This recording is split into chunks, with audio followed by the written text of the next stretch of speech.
like you said, last time was May 4th, 2020.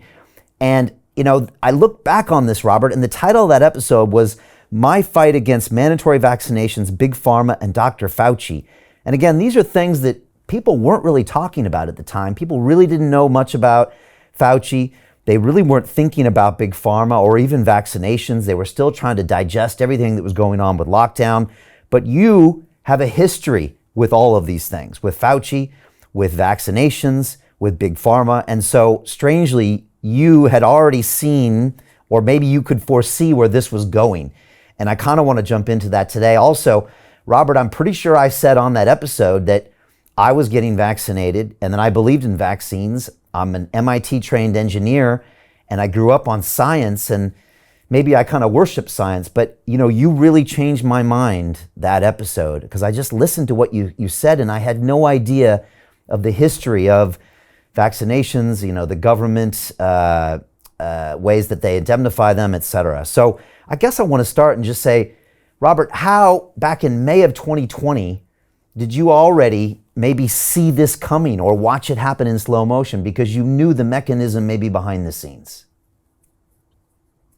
Yeah, well, I'd been watching. I had that advantage of having watched these characters, basically these captive agencies, and Tony Fauci, who's been the architect of agency capture at NIH and NIAID, and really, and even more, though, all of HHS, which includes the sub-agencies, CDC and FDA. Because he was there for 50 years carrying the water, the way that you survive at that agency is by carrying water for the pharmaceutical industry. The people who oppose the pharmaceutical industry, who ask questions, legitimate common sense questions about pharmaceutical industry products or priorities, are drummed out of that agency, forced out. Famous scientist Bernice Eddy, John Martin, many others, Judy Mikovits, who asked questions and had their locks changed on their offices, banned from their laboratories, whose phones were turned off because they were, pointing out legitimate problems with some of these products. Anthony Fauci survived and flourished at that agency because of his capacity to integrate the priorities of the pharmaceutical industry with the public policies that NIH was promulgating. And so I kind of knew the blueprint. And at that time, by April, I already knew something that everybody should have known, which is that the AstraZeneca vaccine, when they tested it on monkeys, did not prevent transmission of the virus, and that the monkeys, even the monkeys who were vaccinated had the same amount of viral loads in their nasal pharynx as the macaques that were vaccinated. And at that point, I said, well, of course, that vaccine will not make it to market. By May, it was very clear they were going to try to sell it to the public anyhow. And so that was very alarming, because they were telling the public, this is going to end the pandemic. And, the scientists at that time, people like Luc Montagnier, who had won the Nobel Prize for discovering the HIV virus, and who was on my advisory board. He died during the pandemic, tragically.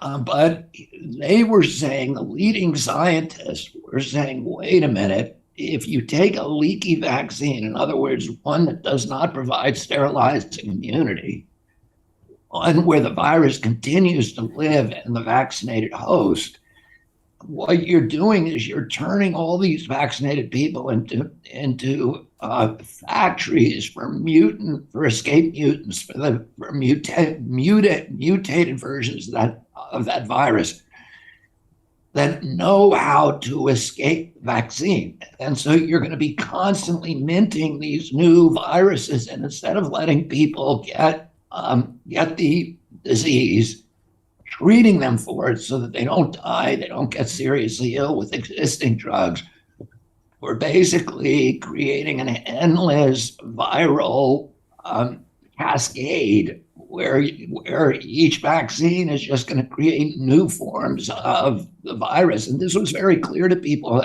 when I talked to you, and they were warning about it. You cannot vaccinate with a leaky vaccine in the teeth of a pandemic. You cannot do that. It's going to make things worse, and that's exactly what happened.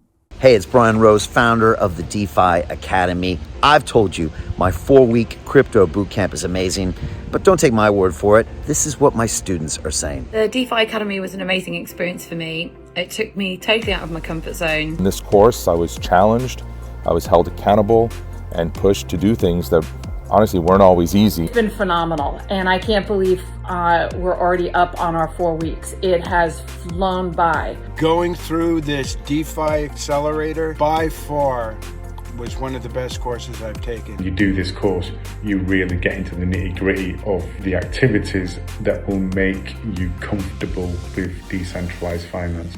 Thank you so much to Brian and everyone at London Real and the DeFi Academy for even putting together an amazing course like this. Anybody else that wants to do it, please sign up. It is well worth the money.